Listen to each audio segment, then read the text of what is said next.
दोस्तों 31 मार्च 2022 को भारत में अमेरिका के डिप्टी एनएसए दलीप सिंह ने कहा, भारत को रूस से तेल खरीदना बंद कर देना चाहिए। चीन भारत पर हमला करेगा तो रूस भारत का साथ नहीं देगा। इसके तुरंत बाद दिल्ली आए रूस के विदेश मंत्री ने कहा, भारत जो चाहेगा रूस सब कुछ देने के लिए तैयार है। इस बयान से साफ है कि रूस यूक्रेन जंग के बीच अमेरिका और रूस दोनों भारत को अपने पाले में लाने की कोशिश करना चाहते हैं। यही नहीं, 15 मार्च से 31 मार्च के बीच 15 दिनों में 10 से ज़्यादा देशों के प्रधानमंत्री, विदेश मंत्री या बड़े अधिकारी भारत आए हैं। इसी वजह से यह चर्चा जोर पकड़ रही है कि भारत ग्लोबल पॉलिटिक्स के सेंटर में आ चुका है। ऐसे में आज हम जानने का प्रयास करेंगे कि पिछले 15 दिनों में किन देशों के विदेश मंत्री या बड़े अधिकारी भारत आए हैं और उन्होंने जो कहा इंटरनेशनल पॉलिटिक्स में उनके क्या मायने हैं। जंग के बीच आखिर भारत की दौड़ क्यों लगा रहे हैं दुनिया के ताकतवर देश, और एक्सपर्ट्स इस वक्त भारत की भूमिका को लेकर क्या सोचते हैं। Russian Foreign Minister Sergei Lavrov is on high-stakes visit to the Indian national capital.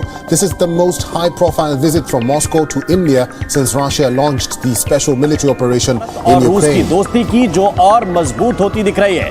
प्रधानमंत्री मोदी से रूसी विदेश मंत्री ने मुलाकात की है। Mr.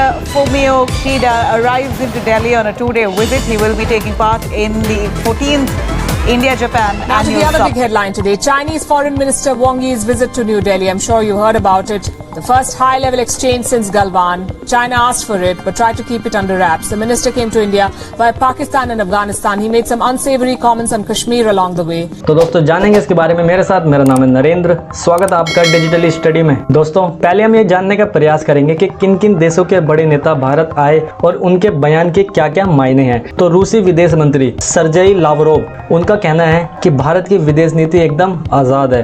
दोस्तों 31 मार्च 2022 को रूस के विदेश मंत्री सर्गेई अपने 2 दिवसीय दौरे पर भारत आए थे।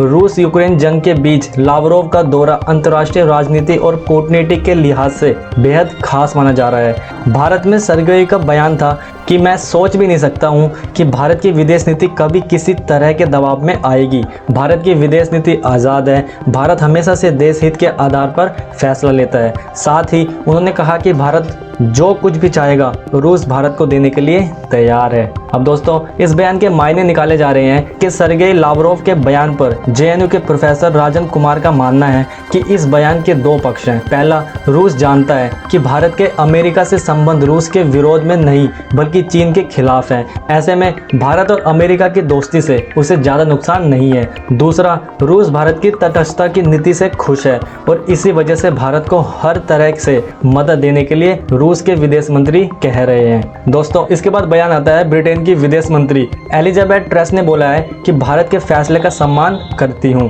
दोस्तों 31 मार्च 2022 को ब्रिटेन की विदेश मंत्री एलिजाबेथ ट्रेस भारत आई थी। अप्रैल महीने में ब्रिटेन के प्रधानमंत्री बोरिस जॉनसन की यात्रा से पहले ट्रेस एक दिवसीय दौरे पर भारत में रहेगी।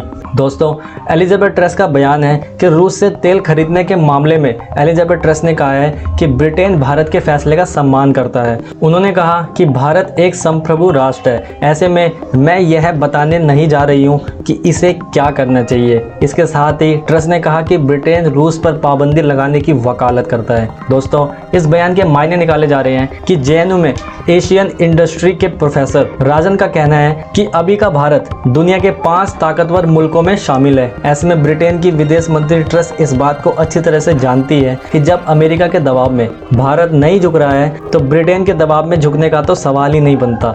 ब्रिटेन की विदेश मंत्री जानती है कि ब्रिटेन से भारत का ट्रेड और बिजनेस भी इतना ज़्यादा नहीं है कि भारत उसके दबाव में आ जाए। इसके बाद अमेरिका के डिप्टी एनएसए दलीप सिंह ने कहा कि चीन हमला करेगा तो रूस बचाने के लिए भारत को नहीं आएगा। दोस्तों 31 मार्च 2022 को अमेरिका के डिप्टी एनएसए और बाइडेन के पसंदीदा अधिकारी दलीप सिंह को 2 दिवसीय दौरे पर भारत आए थे।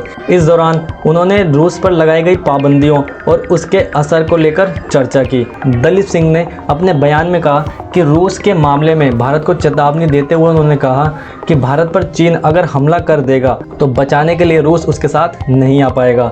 इसके साथ ही उन्होंने रूस पर लगी पाबंदी में भारत के साथ देने की अपील की। दलीप सिंह ने इंडो पैसिफिक में क्वाड गठबंधन को और ज्यादा मजबूत करने पर बल दिया। दोस्तों, अमेरिका के डिप्टी एनएसए के बयान के मायने निकाले जा रहे हैं। विदेश मामलों के एक्सपर्ट शैलेंद्र देवलानकर ने कहा कि दलीप सिंह का बयान पूरी तरह से अनडिप्लोमेटिक है। प्रोफेसर का कहना है कि इससे पहले अमेरिका के राष्ट्रपति जो बाइडेन ने भी अपने एक बयान में भारत की विदेश नीति को डुलमुल बता दिया था। ये दोनों ही बयान चिंतनीय है। उन्होंने कहा कि अमेरिका इस तरह का बयान भारत पर दबाव बनाने के लिए दे रहा है। दोस्तों, इसके बाद चीन के विदेश मंत्री का बयान आता है। वह कहते हैं कि भारत और चीन एक दूसरे के लिए खतरा नहीं है। दोस्तों, चीन के विदेश मंत्री वांग यी 25 मार्च 2022 को भारत के दौरे पर आए थे। इस दौरान उन्होंने विदेश मंत्री समेत कई बड़े अधिकारियों से मुलाकात की। वांग यी का बयान है कि चीन के विदेश मंत्री ने अपने भारत के दौरे पर कहा, चीन और भारत दोनों एक दूसरे के लिए खतरा नहीं है,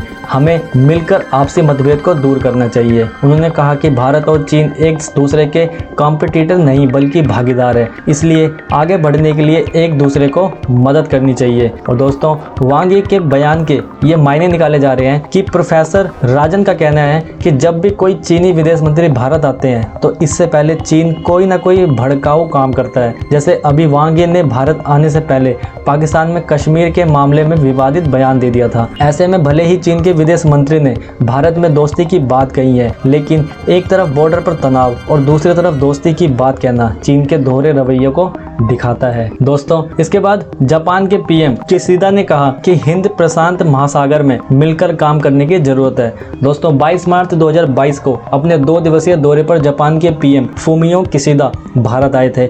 इस दौरान उन्होंने भारत में तकरीबन 3.2 लाख करोड़ रुपए के निवेश की घोषणा की। दोस्तों, जापान के प्रधानमंत्री का बयान है कि भारत में बड़े निवेश के ऐलान के साथ ही भारत और जापान को मुक्त व स्वतंत्र हिंद प्रशांत क्षेत्र के लिए मिलकर काम करना चाहिए।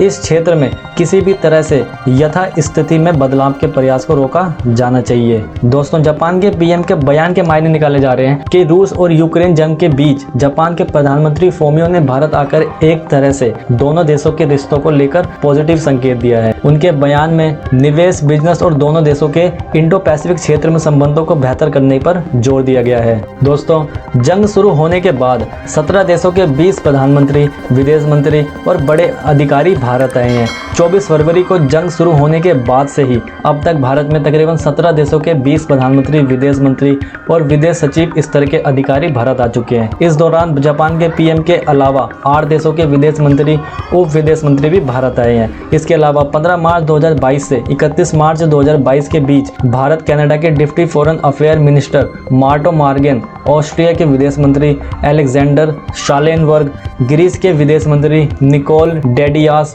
मैक्सिको के विदेश मंत्री मार्सेलो एब्रोड कैसाबोन, श्रीलंका के विदेश मंत्री बासिल राजपक्षे, ओमान के विदेश मंत्री सैयद बदर बिन हमद अल बुसैदी भी भारत आए हैं। अब दोस्तों, हम जानने का प्रयास करेंगे कि इंटरनेशनल पॉलिटिक्स में इतना अहम क्यों बन चुका है भारत। दोस्तों, विदेश मामलों के जानकार शैलेंद्र देवलानकर ने इस सवाल के जवाब में कहा कि भारत ग्लोबल पॉलिटिक्स में एक धुरी यानी केंद्र बनकर सामने आया है। रूस और यूक्रेन दोनों ही देश चाहते हैं कि भारत का समर्थन उनको मिले। विदेश मामलों के जानकार शैलेंद्र ने भारत के इंटरनेशनल पॉलिटिक्स में अहम बनने की 2 वजह बताई।